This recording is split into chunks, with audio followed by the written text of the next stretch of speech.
Bonsoir Étienne Klein. Bonsoir. Je serai assez brève là aussi, parce que bon, c'est comme pour Pascal Rousseau, on vous connaît bien. Mais parmi les innombrables travaux que vous avez signés, je voudrais en mentionner deux. Alors, le premier, il est ici. C'est une intervention passionnante sur une œuvre de Hans Hartung et deux œuvres de Anna Eva Bergman dans le cadre de l'exposition Cosmic Trick, ce qui montre que vous avez une curiosité insatiable pour les arts. Je crois d'ailleurs que vous êtes peintre. En plus d'être scientifique, alpiniste et producteur d'anagrammes, il faut quand même le dire. Et la deuxième chose, c'est votre ouvrage récent chez Gallimard, Court-circuit, l'un des plus littéraires, à mon sens, avec votre biographie générale en forme d'enquête sur le physicien des particules Ettore Majorana. Je sais que votre rapidité... je connais votre rapidité dans l'intelligence, donc je ne vais pas parler davantage et je vous laisse parler donc de la vitesse de la lumière. La vitesse de la lumière est-elle finie ou infinie? C'est une discussion qui a duré plusieurs siècles et même millénaires, convoquant des arguments philosophiques, métaphysiques ou autres. Et ceux qui ont commencé à faire des mesures, en tentant de mesurer la vitesse de la lumière en supposant qu'elle était finie, c'est plutôt au XVIIe siècle que ça a commencé, notamment avec Galilée, par exemple, qui a voulu comparer la vitesse du son à la vitesse de la lumière en faisant des expériences avec lui au sommet d'une montagne, avec une lampe qui permet d'occulter la lumière pendant un temps très court, en même temps qu'il produisait du son.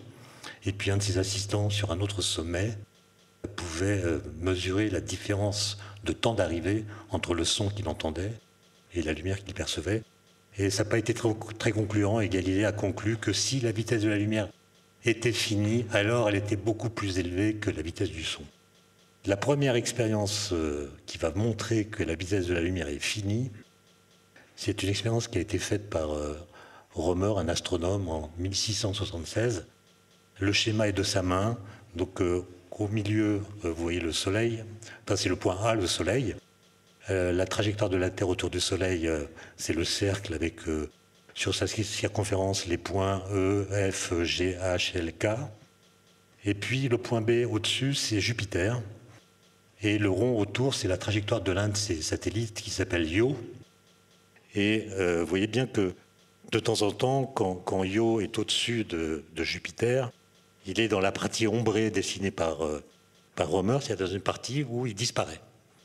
Et donc, ce que mesurait Rømer, c'est la durée de l'occultation du satellite Io à mesure que la Terre tournait autour du Soleil, c'est-à-dire que la distance entre la Terre et Jupiter était variable.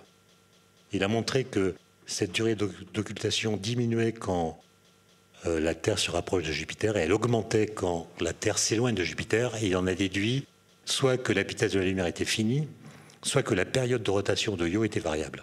Évidemment, c'est la première hypothèse qui était privilégiée. Et il est donc le premier à avoir montré que la vitesse de la lumière est finie. Et Newton va reprendre ses résultats d'une façon que je n'ai pas le temps de raconter, mais Newton, par exemple, savait que la lumière met 8 minutes à venir du Soleil. Donc en gros, au XVIIe siècle, notamment à la fin, on sait que la vitesse de la lumière est finie. Et un peu plus tard, Fizeau va faire des mesures précises, donnant la valeur approximative qu'on cite aujourd'hui, à savoir de 300 000 km par seconde. Je passe, parce que Pascal Rousseau en a parlé tout à l'heure, au XIXe siècle, il y a des expériences qui sont faites qui montrent que la lumière est capable de s'ajouter à elle-même de façon constructive ou destructive. C'est ce qu'on appelle des interférences, qui montrent, c'est l'expérience de Young, que la lumière a une nature ondulatoire. Et évidemment, pour un physicien du XIXe siècle, qui dit onde dit support matériel de l'onde. Prenez l'exemple du son. Si vous agitez une cloche dans une enceinte à vide, eh bien vous avez beau l'agiter, le son ne se propage pas. Et dès qu'on met de l'air dans l'enceinte, le son se propage. Autrement dit, pour que le son, qui est un phénomène vibratoire, se propage, il faut qu'il soit porté par un milieu qui le transporte. Et par analogie, les physiciens ont dit il doit exister dans tout l'espace un milieu qui vibre au passage de la lumière. Et donc la lumière, ce n'est pas une entité physique par elle-même, c'est un mode de vibration d'un milieu particulier auquel on va donner un nom qui est l'éther luminifère. l'éther qui porte la lumière. Et au XIXe siècle, il n'existe pas un seul physicien qui doute de son existence. D'autant plus que dans les années 1860, Maxwell, je pense que vous le connaissez, va unifier dans un jeu d'équations différentielles tous les phénomènes électriques et tous les phénomènes magnétiques et fonder la théorie de l'électromagnétisme qui donne à la lumière un statut tout à fait nouveau. La lumière, ce sont des ondes électromagnétiques qui se propagent à la vitesse de la lumière, donc en faisant vibrer l'éther qui est le support de leur propagation. Et à partir de ce moment-là, en s'appuyant sur les équations de Maxwell, des physiciens vont se demander mais quelles sont les propriétés de l'éther? Ce truc qui est partout présent, est-ce qu'il est solide? Est-ce qu'il est élastique? Est-ce qu'il est pesant? Etc. Et à mesure que les années passent, l'éther se trouve débarrassé de toutes les propriétés physiques ordinaires. En fait, l'éther n'a plus qu'une seule propriété, qui est qu'il doit être absolument immobile. Donc l'éther est immobile, c'est un référentiel absolu, et la lumière se propage à la vitesse de la lumière dans cet éther immobile.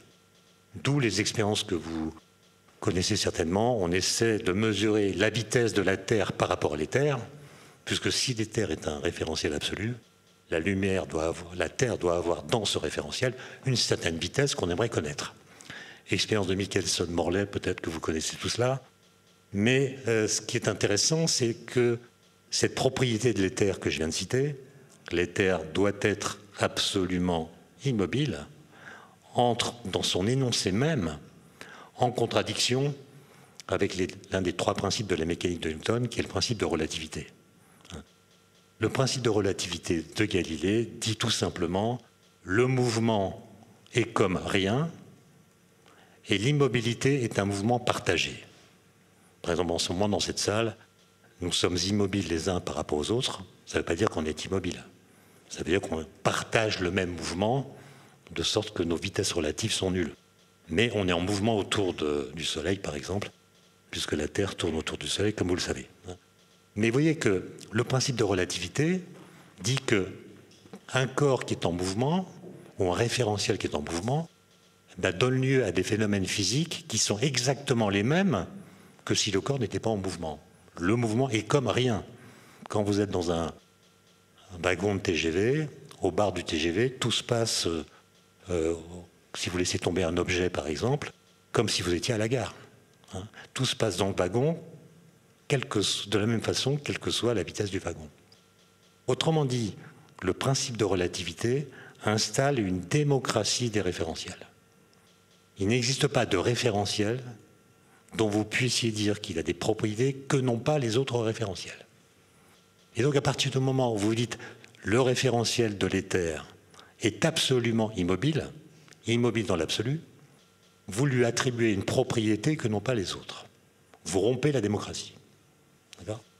Et donc il y a toutes sortes de débats qui ont lieu, notamment à partir de 1895, autour de cette contradiction. Et la théorie de Newton, la mécanique de Newton est tellement respectée à cette époque, et puis l'électromagnétisme étant une théorie toute neuve, les physiciens ont tendance à faire plutôt confiance à la mécanique et à faire entrer dans la mécanique de force quelques-unes des conclusions qui viennent de l'électromagnétisme. Et il y a un jeune homme, c'est toujours le même à cette époque-là, qui s'appelle Albert Einstein, qui dès son adolescence sait que toute sa vie il va s'intéresser à la question de la lumière. Et par exemple, il va fabriquer ce qu'on appelle des expériences de pensée. Une expérience de pensée en physique, c'est une expérience qui consiste à faire travailler son cerveau, sans laboratoire, en posant des questions qui commencent par qu'est-ce qui se passerait si. Donc on imagine un monde contrefactuel pour voir comment les théories physiques en lesquelles on a confiance se déclinent dans certaines situations qu'on ne peut pas réaliser, mais qu'on peut penser. Par exemple, quand il était adolescent, à l'âge de 15 ans, il écrit une lettre à l'un de ses oncles en lui disant voilà, qu'est-ce qui se passerait si de la lumière était capable d'émettre de la lumière. C'est quand même une question un peu à la noix, quoi. Mais lui, il va au bout du raisonnement. On apprend à l'école que les vitesses s'ajoutent. Par exemple, si je marche sur un tapis roulant, Ma vitesse par rapport au sol immobile, c'est la vitesse du tapis roulant plus la vitesse de ma marche sur le tapis roulant. Donc on ajoute les vitesses. Donc si de la lumière est capable d'émettre de la lumière, quelle sera la vitesse de la lumière émise? La source va à la vitesse de la lumière, c'est de la lumière. Puis la lumière émise va à la vitesse de la lumière. Donc par rapport à l'éther, la lumière émise doit aller à 2 fois la vitesse de la lumière. Mais si la lumière émise émet à son tour de la lumière, quelle sera la vitesse de la lumière émise par la lumière émise? 3 fois la vitesse de la lumière, puis 4, puis 5.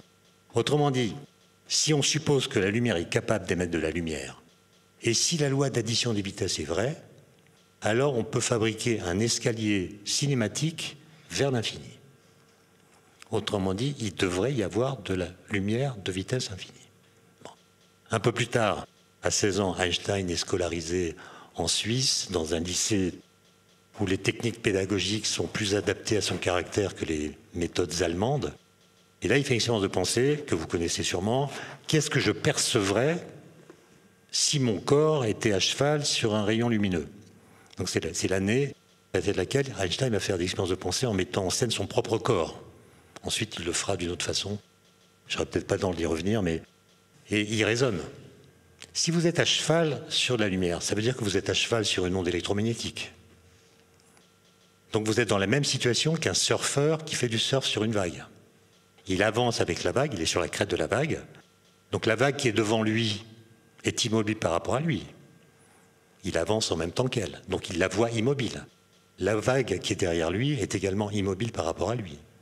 Donc quand vous faites du surf, vous voyez un système d'ondes, les vagues, qui est stationnaire. Donc Einstein en déduit que s'il était à cheval sur une onde électromagnétique, il verrait une onde électromagnétique stationnaire. Le problème, et il le sait dès qu'il a 15 ans, c'est qu'il n'existe pas de solution stationnaire des équations de Maxwell.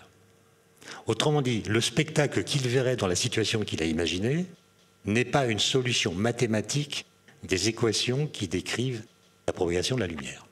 Et donc il se dit, soit la situation que j'ai imaginée est une situation impossible à réaliser physiquement, soit les équations de Maxwell qui disent que c'est impossible sont fausses.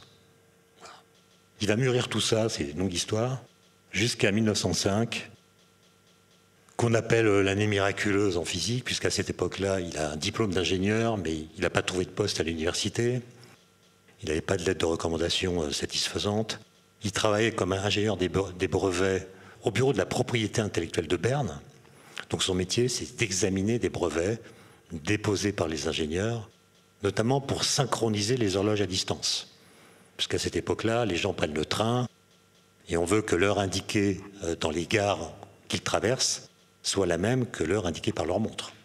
À l'époque, l'heure n'était pas la même, elle n'était pas unifiée dans les territoires. Et donc, on cherchait le moyen d'unifier l'heure à distance. Et sans que personne ait pu comprendre sa démarche intellectuelle, en fait, il va écrire en quelques mois 5 articles, j'en ai cité que 4, 5 articles qui, chacun dans son domaine, va apporter la révolution. Un sur les quantas de lumière, un sur le moment brownien qui va prouver l'existence de l'atome. Celui de juin, qui est le plus important, c'est celui qui contient ce qu'on appellera par la suite la théorie de la relativité restreinte. Et dans cet article, Einstein règle la question de l'éther que j'ai citée et répond aux 2 questions qui s'étaient posées adolescent. Il dit « l'éther luminifère nous pose des problèmes ». La contradiction que j'ai évoquée. Je proclame sa mort et les problèmes qu'il pose disparaissent. Et donc il dit il n'y a pas d'éther. Ça veut dire que la lumière se propage toute seule comme une grande dans le vide. Elle n'a pas besoin d'un support. Donc le seul fait de dire l'éther n'existe pas signifie que la lumière est une entité physique autonome. Elle existe par elle-même, elle n'a pas besoin d'être portée pour se propager. Et ensuite, il va refonder la relativité de Galilée à partir d'un autre principe qui est justement l'invariance de la vitesse de la lumière. Alors, le mot invariance, dans la phrase que je viens de prononcer, il est très important. Parce que les gens, beaucoup d'étudiants pensent que ça veut dire que la vitesse de la lumière est constante. Mais ce n'est pas vrai du tout, elle n'est pas constante. Elle n'est pas la même dans le vide ou dans l'eau, par exemple. ou dans le verre. Donc la vitesse de la lumière n'est pas toujours la même. Ce qu'on veut dire quand on dit qu'elle est invariante, c'est que la valeur qu'elle a et qu'on peut mesurer ne dépend pas du référentiel qui contient sa source et ne dépend pas non plus de la vitesse de l'observateur dans l'espace. Autrement dit, la vitesse de la lumière est toujours la même, quelle que soit la vitesse de la source qui émet la lumière et quelle que soit la vitesse de l'observateur qui la mesure. Vous voyez qu'en disant cela, je réponds aux deux questions qu'Einstein se posait adolescent. Quelle serait la vitesse de la lumière émise par de la lumière? La vitesse de la lumière. Pourquoi? Parce que la lumière va toujours à la vitesse de la lumière. Deuxièmement, qu'est-ce que je verrais si j'étais à cheval sur un rayon lumineux? Cette expérience est impossible. Pourquoi? Parce que la lumière va toujours à la vitesse de la lumière. Et donc, elle est toujours en mouvement par rapport à moi, de sorte que je ne peux jamais être à cheval sur un rayon lumineux. Et le fait de dire que la vitesse de la lumière est un absolu, qu'elle est la même, quel que soit le référentiel dont on parle, fait que la théorie de la relativité est mal nommée. En fait, c'est une théorie de l'invariance. C'est une théorie de l'absolu. C'est une théorie qui vous dit ce qui ne change pas quand on change de référentiel. Et parmi les choses qui ne changent pas, ne figurent ni l'espace ni le temps. Ce qui va l'obliger à reformuler les lois physiques à partir d'une relation entre l'espace et le temps qui est complètement différente de celle qui avait été utilisée dans la théorie de Newton de la mécanique. Et il reprend en fait celle qui était sous-jacente de façon implicite dans les équations de Maxwell. Ça veut dire que la durée que vous mesurez pour un phénomène dépend de votre vitesse dans l'espace par rapport à ce phénomène. De même, la longueur d'un objet dépend de la vitesse que vous avez par rapport à cet objet. Donc l'espace et le temps sont relatifs, mais ils sont relatifs en conséquence de l'existence d'un absolu qui est la vitesse de la lumière. Et si je dis ça, c'est parce que, comme vous le savez, la théorie de la relativité a été victime de toutes sortes de malentendus à partir des années 20, à cause des philosophes qui l'ont mal comprise. En fait, on a essayé de vulgariser la relativité en disant que c'était la même chose qu'en physique newtonienne, et en ajoutant simplement l'idée que la vitesse de la lumière dépend de la vitesse de l'observateur dans l'espace. Ça a été un contresens total. D'abord parce que la vitesse d'écoulement du temps est une notion qui n'a pas de sens. Je vous rappelle qu'une vitesse, c'est une dérivée par rapport au temps. Donc, dire que le temps a une vitesse, c'est dire qu'il change son rythme d'écoulement par rapport à son rythme d'écoulement. Ça ne veut rien dire. Ou alors, vous pourriez dire le temps est cette chose qui avance de 24 heures toutes les 24 heures. Vous avez bien avancé. Donc la notion de vitesse du temps n'a pas de sens. D'autre part, quand vous dites la vitesse d'écoulement du temps dépend de la vitesse de l'observateur dans l'espace, comment est-ce que vous comprenez cette formule? Faisons une expérience de pensée. Vous restez là, dans cette pièce, avec vos montres, et moi je pars dans une fusée avec ma montre. J'emporte un livre avec moi que je mets d'habitude 2 heures à lire quand je suis dans une pièce comme celle-ci. Je pars dans la fusée avec ma montre et mon livre, et je me dis, tiens, la vitesse d'écoulement du temps dépend de la vitesse de l'observateur dans l'espace. Je me déplace dans l'espace, donc la vitesse d'écoulement du temps pour moi doit être différente. Donc, le temps qu'il me faudra pour lire le livre sera différent des 2 heures qu'il me faut dans cette pièce. Ça sera plus ou moins. Là, vous faites l'expérience et vous trouvez 2 heures. Autrement dit, le fait d'être en mouvement ne change rien à mon temps propre. Ce que dit la relativité, c'est pas du tout qu'il y a un temps universel dont la vitesse d'écoulement dépend de l'observateur, c'est qu'il y a autant de temps propre qu'il y a de référentiels différents. Nous, on a tous le même temps propre parce qu'on est dans le même référentiel. Et si je m'éloigne de vous dans l'espace, mon temps propre n'est nullement affecté par mon déplacement, pour une raison assez simple, c'est qu'on ne peut pas être en déplacement par rapport à soi-même. Donc même quand je suis en déplacement, je suis immobile par rapport à moi. Et vous-même, vous restez immobile par rapport à vous. Donc mon temps propre va se désynchroniser du vôtre. Et c'est une illustration du fait que, comme le disait Galilée, le mouvement est comme rien. Quand je suis en mouvement, tout se passe exactement comme si je n'étais pas en mouvement. c'est ce que dit la relativité. La différence entre la relativité de Galilée et celle d'Einstein, c'est que Galilée dit « quand je reviendrai de ce voyage, ma montre sera synchronisée avec la vôtre, le temps aura passé de la même façon pour nous tous », alors qu'Einstein dit « quand je reviendrai, vous serez tous morts » depuis très longtemps, d'autant plus longtemps que j'aurais été vite avec ma fusée. Okay. Autrement dit, quand je me déplace dans l'espace, mon temps propre se désynchronise du vôtre et je ralentis la vitesse avec laquelle je vais vers le futur. En fait, quand on est immobile dans l'espace, on va à la vitesse de la lumière dans l'espace-temps. En fait, ce que dit la relativité, c'est qu'on va tout le temps à la vitesse de la lumière dans l'espace-temps. Et quand on se déplace dans l'espace, on va toujours à la vitesse de la lumière dans l'espace-temps, mais la vitesse avec laquelle on va vers le futur diminue. C'est pour ça qu'il faut bouger. D'accord ? On vieillit moins vite. Moi, je disais ça quand il y avait le confinement et que les gens s'impatientaient en faisant la queue devant la boulangerie. Je leur disais, on fonce, on est à fond, on est à la vitesse de la lumière dans l'espace-temps. Et si vous bougez, vous irez moins vite dans l'espace-temps. Alors ça m'est désolé de le dire ici, mais ceux qui ont entretenu la confusion et qui ont fait de la relativité un relativisme, outre les philosophes qui l'avaient mal comprise, notamment Bergson, ce sont les historiens d'art. Je ne devrais pas le dire ici. Voilà par exemple, en 1930, il y a une publication dans un article dont je n'ai pas indiqué les références ici, mais je peux les donner à qui les veut. Voilà un historien d'art qui avait écrit un article intitulé « Le cubisme et la théorie de la relativité », dans lequel il voulait établir une analogie, justement, entre la relativité et le cubisme, au motif que, dans les deux cas, on autorisait la simultanéité de plusieurs points de vue. Et évidemment, Einstein, ça l'a agacé. Et pour une fois, il a répondu à l'auteur de l'article en regrettant de ne pas avoir appelé sa théorie la théorie des invariants, parce qu'il a vu les malentendus auxquels elle a donné cours. Et voilà ce qu'il écrit.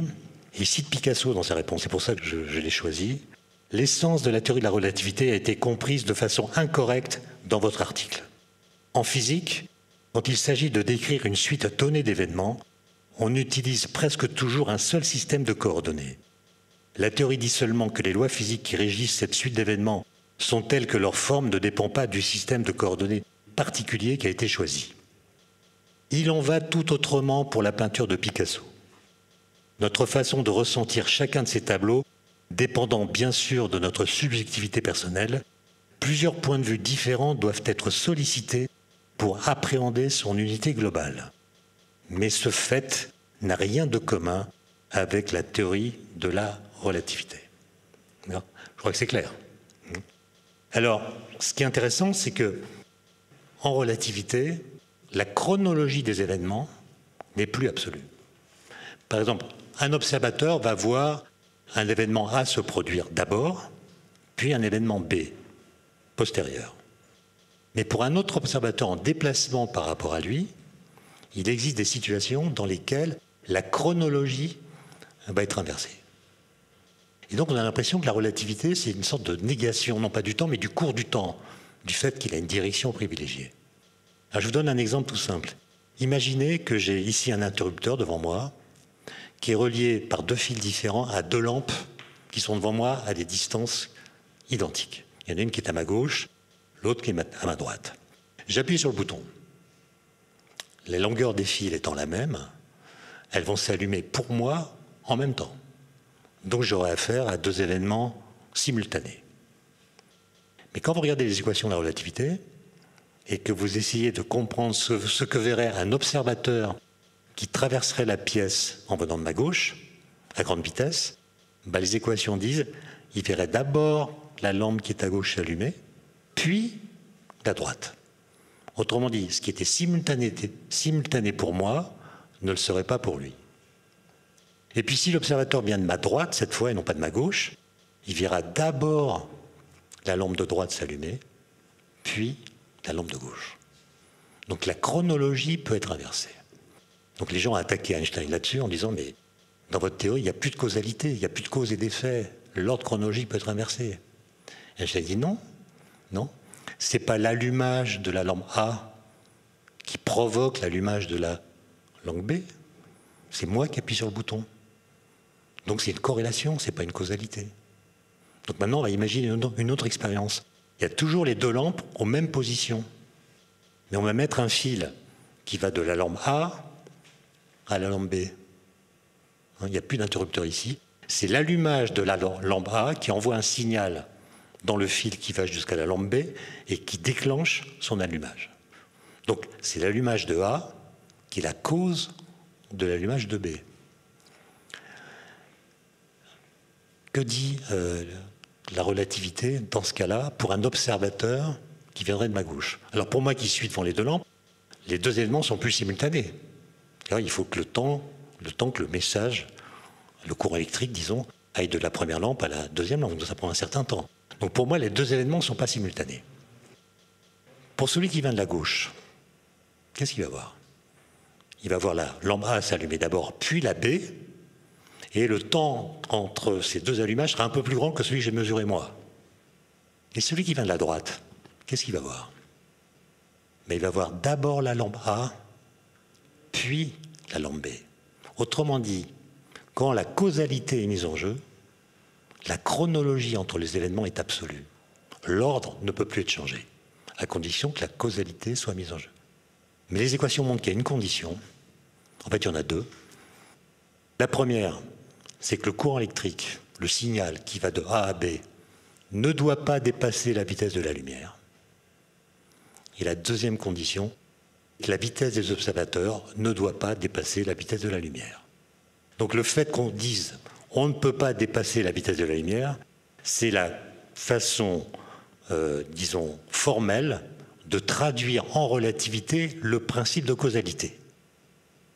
En fait, ce qui ne peut pas aller plus vite que la lumière, c'est la transmission d'une particule ou bien d'une information. Einstein n'a jamais dit, et la relativité ne dit pas, que rien ne peut aller plus vite que la lumière. C'est faux, il y a des choses qui vont plus vite que la lumière. Mais quand ces choses vont plus vite que la lumière, ça ne viole pas le principe de causalité de la relativité. Je vous donne un exemple. Prenez un phare qui tourne au bord de la mer. Un phare qui tourne. Autour du phare, vous mettez un écran cylindrique. D'accord? Et donc, si le phare tourne, il va déposer sa lumière sur l'écran qui est disposé autour. D'accord? Vous êtes d'accord que plus l'écran aura un rayon très grand, et plus la vitesse de rotation du phare sera grande, plus l'impact du faisceau lumineux sur l'écran tournera vite. Et bien, si vous prenez un rayon très grand et une vitesse de rotation très grande, arrivera un moment où le spot lumineux qui se déplace sur l'écran ira plus vite que la lumière. L'expérience a été faite. Hein. Est-ce que ça viole la relativité? Pas du tout. C'est pas l'impact d'un faisceau sur l'écran qui est la cause de l'impact suivant sur l'écran. C'est le fait qu'ils ont une cause commune qui est le phare qui envoie un faisceau lumineux qui tourne autour du phare. Donc on peut aussi couper du papier avec une paire de ciseaux sans que ça viole la relativité en le faisant plus vite que la vitesse de la lumière. Autrement dit, le point d'intersection entre deux lames de ciseaux peut aller plus vite que la lumière sans que les lames qui se déplacent dans l'espace aillent plus vite que la vitesse de la lumière. Bon, je ne vais pas vous embêter avec ça, c'est juste pour dire qu'il est faux de dire que rien ne va plus vite que la lumière. Il y a des situations où ça peut se passer sans que ça remette en cause la relativité. Bon, évidemment, j'en passe à la deuxième partie de mon exposé. Au mois de septembre 1905, après avoir passé des vacances en Serbie avec sa femme qui est originaire de ce pays, Einstein publie un article en septembre en disant « Ah, il y a une conséquence de mon article de juin sur la relativité que je n'avais pas vue. » Et il va donc publier un texte très court, 1 page et demie, qui contient la fameuse formule E égale mc2, qu'il écrit à l'époque avec d'autres notations. Là, j'ai pris une petite photocopie d'un article qu'il a écrit en 1912. Là, c'est la première fois qu'il utilise les lettres qu'on utilise depuis, E égale mc2. Avant, la formule était écrite autrement, mais peu importe. C'est un article absolument incroyable, parce qu'il est très court, et pose un problème très simple. Il suppose qui prend un morceau de métal qui chauffe. Donc il élève sa température. Et comme vous savez, un corps qu'on chauffe, il émet de la lumière. Les radiateurs, par exemple, ils émettent de la lumière dont la longueur d'onde dépend de la température. Dans les températures ordinaires, la lumière émise par les radiateurs, c'est de l'infrarouge. C'est de la lumière invisible. Okay ? Donc un corps qu'on chauffe rayonne de la lumière, visible ou invisible. Comme vous savez, la lumière n'a pas de masse. Donc un corps qu'on chauffe perd de l'énergie, puisque la lumière contient de l'énergie. Mais comme la lumière n'a pas de masse, le corps perd de l'énergie sans perdre de masse. Vous êtes d'accord ? Einstein montre que si on applique les principes de la relativité restreinte à la situation que je viens de décrire, la conclusion évidente à laquelle je viens d'arriver est fausse. C'est-à-dire que le corps va perdre de l'énergie, donc de la masse, même si sa façon de perdre de l'énergie n'a pas de masse. Donc il y a une équivalence entre l'énergie et la masse. Et quand on fait le calcul, on trouve E égale mc2. Autrement dit, un corps qui perd une énergie E sous forme lumineuse va perdre une masse égale à l'énergie E divisée par le carré de la vitesse de la lumière. Pourquoi on retrouve la vitesse de la lumière dans cette formule? Parce que dans ces calculs, Einstein a modélisé mathématiquement les ondes lumineuses qui sont émises par le métal.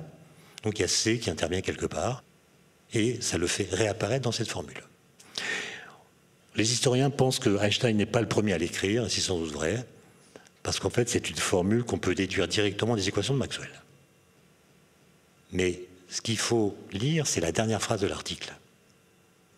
Il dit, cette formule, c'est là qu'est le génie en fait, c'est pas dans le fait de trouver la formule. Le génie, c'est de dire, cette formule doit demeurer vraie, même si aucune lumière n'est mise en jeu dans le processus par lequel le corps perd de l'énergie. Autrement dit, la vitesse de la lumière joue un rôle, y compris dans les processus physiques dans lesquels il n'y a pas de lumière. Okay ? Et la dernière phrase, c'est « Les sels de radium récemment découverts par Madame Curie pourraient en apporter la preuve. » Point final. Et en fait, il avait raison. C'est-à-dire que quand vous faites l'examen d'un processus radioactif, par exemple un neutron par radioactivité bêta qui devient un proton plus un électron plus un neutrino, il n'y a pas de lumière dans cette histoire. Mais c'est la formule E égale mc2 qui permet de faire le bilan d'énergie. Parce que ce que montre cette formule, c'est qu'un objet, quel qu'il soit, même s'il est au repos, a de l'énergie du seul fait qu'il a de la masse. C'est ce qu'on appelle l'énergie de masse des corps, et elle s'obtient par le calcul. On multiplie la masse de l'objet par le carré de la vitesse de la lumière. Alors quand on fait des petits calculs, on s'aperçoit que c'est incroyable qu'on doive manger autant chaque jour. Je vous donne quelques illustrations. Si vous prenez 1 gramme de matière, alors peu importe laquelle, du beurre, des épinards, des champignons, du chocolat, 1 gramme. Ce qui compte, c'est la masse, pas la nature chimique des corps qui constituent ce gramme. Vous prenez 1 gramme de matière et faites le calcul. Combien de joules contient-il? Eh bien, ça donne 90 000 milliards de joules, c'est-à-dire beaucoup plus que toute l'énergie que vous allez manger pendant toute votre vie. Or, chaque jour, on avale des kilos. D'accord ? Et donc, c'est la question que je vous pose. Pourquoi on mange autant? En fait, on mange des quantités d'énergie absolument colossales. Et la question, c'est pourquoi? Autre exemple qui illustre les ordres de grandeur dont je parle, si vous prenez un moustique au repos, sa masse au repos, son énergie au repos, c'est celle de l'énergie cinétique, donc due au mouvement, d'un Airbus qui volerait à 10 000 km par seconde, pas par heure, par seconde. Donc dans la matière, y compris la plus inerte, il y a une énergie absolument colossale, qui est complètement cachée, inopérante. Donc il y a deux façons de la faire intervenir. La première, c'est les processus dans lesquels de la masse se transforme en énergie. Bon, ça, c'est des choses que vous connaissez sûrement. Il y a deux façons de faire. Soit on prend des atomes très lourds, comme l'uranium, qui sont capables de se couper en deux quand ils sont impactés par un neutron. Et quand on fait la somme des masses des produits de fission, plus les neutrons qui sont émis par cette réaction dite de fission, on s'aperçoit que la somme des masses de tous ces corps produits par la fission est inférieure à la masse du noyau de départ. D'accord ? Donc il y a une conversion de la masse en énergie qui est en fait transportée par la vitesse avec laquelle partent les produits de fission, c'est-à-dire les atomes résiduels, qui vont à toute vitesse, qui chauffent l'eau, etc. C'est ce qui se passe dans les réacteurs nucléaires, ou bien dans les bombes. Dans les bombes, alors, ce qui déclenche la fission, c'est l'impact d'un neutron lent. L'impact du neutron va couper le noyau en deux, en libérant d'autres neutrons qui vont couper à leur tour d'autres noyaux.